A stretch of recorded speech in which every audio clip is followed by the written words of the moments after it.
Hey guys, this is Echo Soundworks, and you are checking out a tip and trick tutorial video. So this is going to be a vocal production, vocal mixing video. It's actually going to kick off a multi-part series I wanted to do on all things vocal mixing and production. So we're going to start the very basics here. I shouldn't say basics, the beginning of the process. We're going to look at a unmixed, unedited, really raw vocal session that I recorded about a week ago, and I haven't even really listened to since that session. So we're going to do what I refer to as the premix. Sometimes, depending on the vocal, depending on the singer, there's these different variables you kind of have to check off your list to get the vocal ready to be mixed. So I see this a lot where people will send me, songs for critiquing or to mix or that sort of stuff, and they have a vocal and they didn't do this. I can tell. There's clicks, there's weird breaths, some parts are off rhythm, it's not perfectly tuned. Basically, what happened is I'm assuming they just stuck on effects like compression and reverb, delay, maybe a bus with saturation. And that did make the vocal sound better, but it kind of tricked their ear into believing the vocal was better than it really is or was at the current stage. So the premix becomes really important. You want to set yourself up for success, not failure, later in the mixing process. So let's dive in. All right, so we're in Logic, and I track these vocals to a 2-track, which means I bounce my mix down, and that's what the singer sang to. So it's going to make some of these steps a little bit more simplistic for this video, but this blue track right here, these first 2 blue tracks, this is what we're going to be editing in this video, doing our premix. So let's check it out. I didn't even hear you. I didn't even notice that you left. I wasn't even looking for another way just to forget.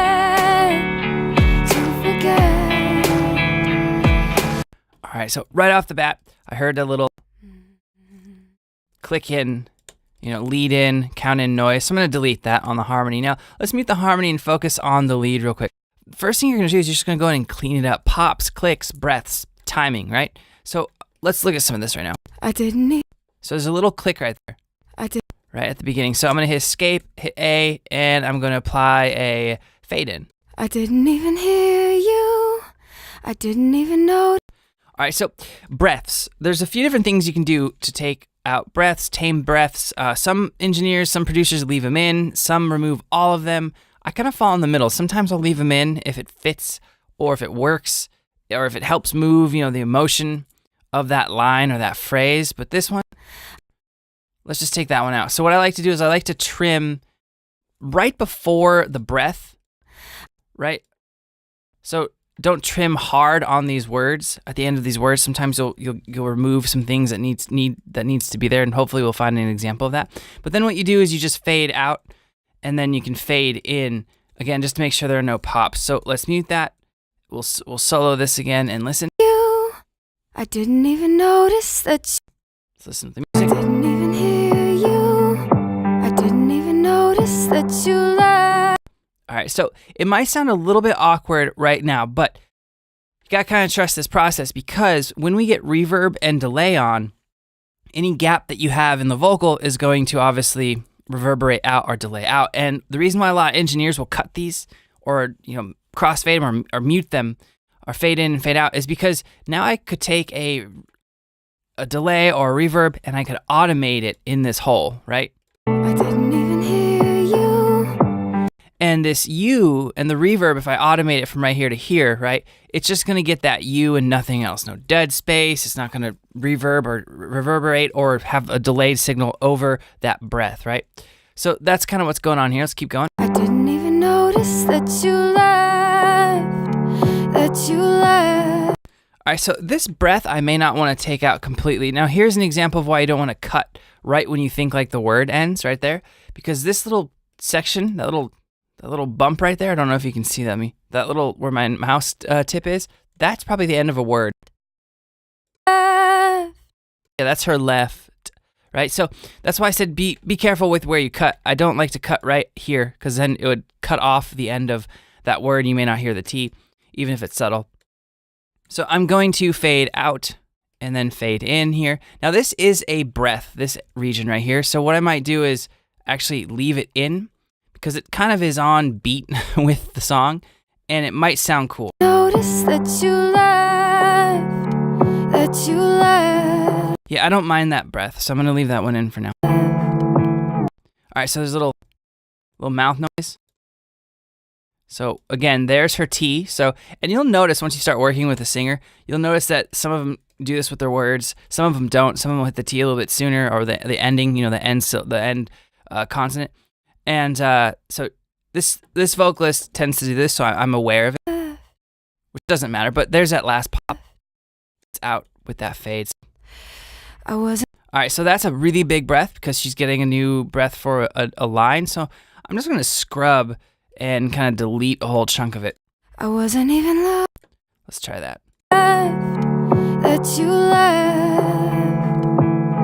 I wasn't even looking for another way just to forget. All right, same thing here. That's just noise, right? I know that that's the end of her word, so we're just gonna delete here and then fade out. And there's one more breath in here. That's a pretty big breath, right? So let's see. Let's kind of test our options here. I'm gonna trim it. Let's fade out at the end of that one. All right, and then let's take that right there. Let's not delete, but let's just mute just to see what happens, and I'll fade in ever so slightly. So let's check that out. I wasn't even looking for another way just to forget. Let's put the breath back in real quick. Looking for another way just to forget. Let me make a new track real quick. And I'm going to try leaving that breath in, but I'm going to fade out the edges there. I'm going to turn it way down and see if that helps. No, so I don't like that breath there, so we're just going to just going to mute it. All right, so off camera, I did the same exact thing, or same idea basically, to the harmonies. I just was more aggressive with my cuts. I wanted less dead space, right? So if we solo that. I didn't even hear you. I didn't. Right when she comes in, and pretty much right when the words end, is when I want to have the file cut or fade, right? Like this is a real aggressive fade. I'm doing that just because I don't want a buildup of dead space and air, and I don't want like word endings to be really different. So now that that's done, next thing I'm gonna do is I'm gonna look at timing issues. All right, so off camera, because it took about 10 minutes, I just went through with the flex time in Logic, and if you use a different DAW, you're gonna have another tool to do this, but you should have some tool to align vocals. There's also third-party plugins that do it as well. I just went through and kind of tweaked some parts that weren't on time, or that they weren't with the swing of the groove, and the parts that you see that are white are the parts that I've essentially edited, right? So it's not a lot. Her timing was pretty good. There are some parts that I tried to tweak with this method, and it actually made it sound less organic, I guess, and I didn't like how it sounded, but right now we have this now. I didn't even hear you. I didn't even notice that you left, that you left. I wasn't even looking for another way just to forget,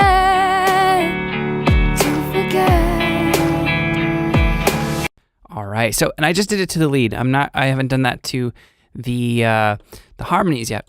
And the harmonies will be a little bit different. So I want to show you that right now. So I was more aggressive with the harmonies with where I cut and trim the audio, as well as the fade in and fade out. And that's because it makes it a little bit harder if you got like word endings. It's very hard for any vocalist, even really talented ones, to end the word at the exact same time. So if we go to the example where she kind of hung up on the T's a little bit, I don't know why I'm having a hard time finding it. I think it's right here, actually.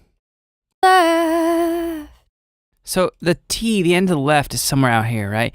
Now, I sometimes, if you listen to it, if the singer does a great job, or if the vocalist does a great job, and you can, it sounds perfect, then that's great. But you want the harmonies there more for the bulk of the word, not necessarily the ending.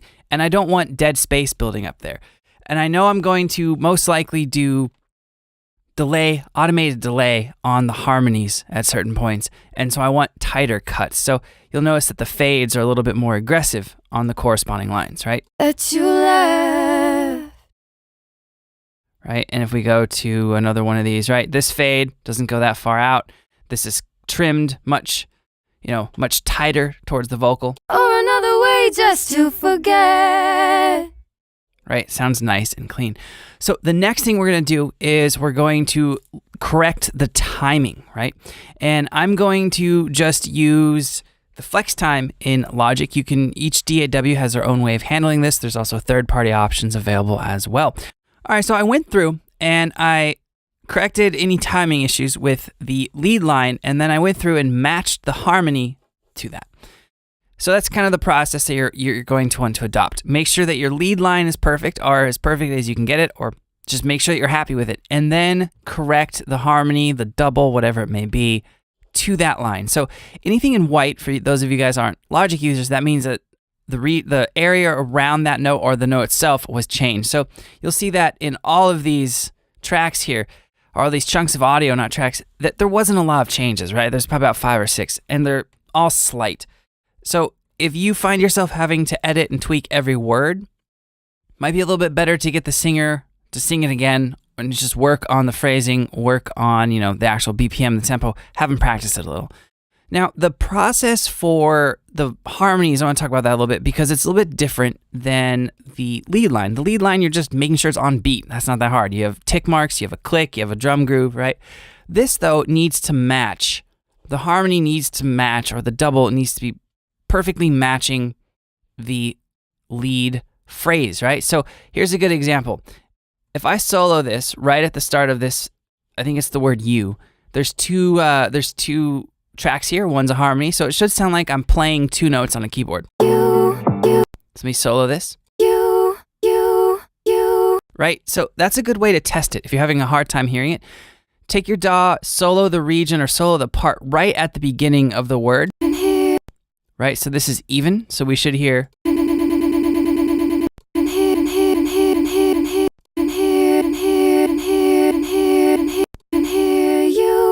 Right? So it's really tight. I just went through and did that with all of these sections of the harmony. Now, it's more important to do this on the more plosive syllables.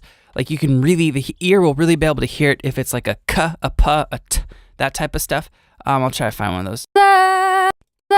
So this is the inverse example where it's more of a kind of like a legato note, and it's a softer consonant or softer vowel. It a little bit harder to hear. So let's go and find a. That you left. I wasn't even looking. Okay, the kin, look in. Let's solo this. Wasn't even looking. Right, so if those are off, Looking. you'll really be able to hear. Can. So it's a little bit of back. Can. And you can see that I just zoomed in, found the beginning of the note, and I matched the harmony to the lead. So the lead wasn't tweaked here because I liked where it sat. It's kind of just right before that down. It kind of felt like a little bit of a swing almost, which I liked. So I only edited this one and not this one. That's why that's in white. So that's how you correct the timing of your vocals. So now that that's done, the second step, second part of the process, we're going to look at tuning the vocals. All right, so I imported the vocals into Melodyne, and it read the scale as B minor, which I was thinking of the song in D major. It's the relative minor to that major, so it works. Make sure when you're doing your pitch editing, that whatever application that you're using, make sure that you set the key. So when I work in Logic, I for some reason always forget to go and set the key. So if I were to use flex pitch in my DAW, it would, when I set the scale, it would think that I'm in the key of C when I'm not. So that makes it a lot easier to pitch correct. So in Melodyne, if you've never used Melodyne, doesn't really matter. Any of these notes that are grayed out aren't in the scale, right? So this note right here, this third note, she is very, very close. I'll zoom in on that. To being, it's kind of in between a C and a B. It's a little bit more of a B than a C. So C's not in the key of B minor. So that one's going to need some pitch correcting. So I'm going to go through and I'm going to manually pitch correct this. The reason why I said manually instead of auto, I know a lot of people will just highlight all and then correct 100%. I don't like doing that in most songs because it sounds less organic and less real. Certain notes that just doesn't work with, right? So I'm always going to trust my ears over the software. So I'm going to run through this real quick and tune everything up. All right, so I off screen real quick, just went through and I pitch corrected everything, and it all sounded good, going to about, a true 100%. I went through some of the vibrato, the notes with a lot of heavy vibrato, and I tamed it just a little bit with the pitch modulation. And it's pretty light, right? There's nothing too crazy going on with any of these notes, except something up here, which I wanted to investigate, this really high note. I didn't even hear you. I didn't even notice that you left. So that's her T. That's all good. I like that. So now, one thing I did notice when first time I listened to the song, during this video actually, is that these notes right in this chunk are a lot quieter than this note right here. So that's obviously something you could address with automation, with compression, but you can actually do that in the premix, because you can especially in any pitch correcting tool, they'll usually give you amplitude control. So this little tab right here will select my amplitude tool. And now I can highlight some of these notes that are a little too quiet for my liking. Click and drag up, and it's going to just turn up those notes. I didn't even hear you. I didn't even hear you. I didn't even notice that you left.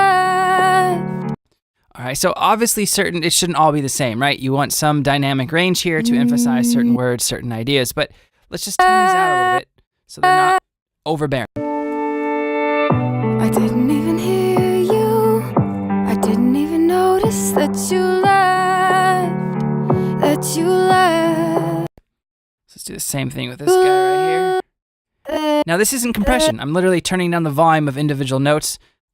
That's why I love Melodyne. I didn't even hear you. I didn't even notice that you left.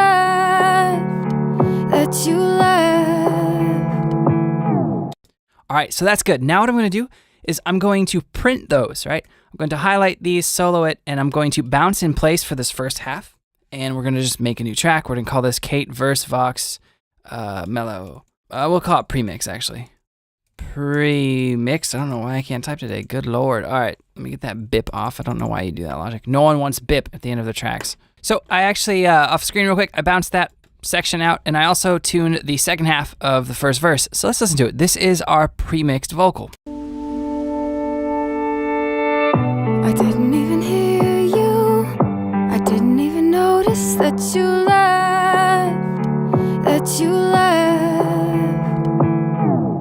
I wasn't even looking for another way just to forget.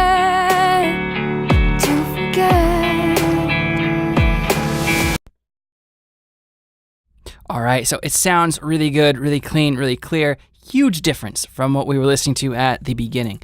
And using the pitch correction software to help even out some of the differences in the volume, the dynamic range of the vocal really helps, and it's going to make compressing it a lot easier. Like I said at the beginning of the video, doing this sort of stuff really sets yourself up and your mix up for success later down the road. All right, guys, that sums up this video on premixing your vocals. If you have any questions or comments, let me know below, and I'll get back to you as soon as I can. Like I said at the beginning of the video, I'm Echo Soundworks. Thank you so much for watching, guys. I will see you in the next section of this little mini series on vocal production.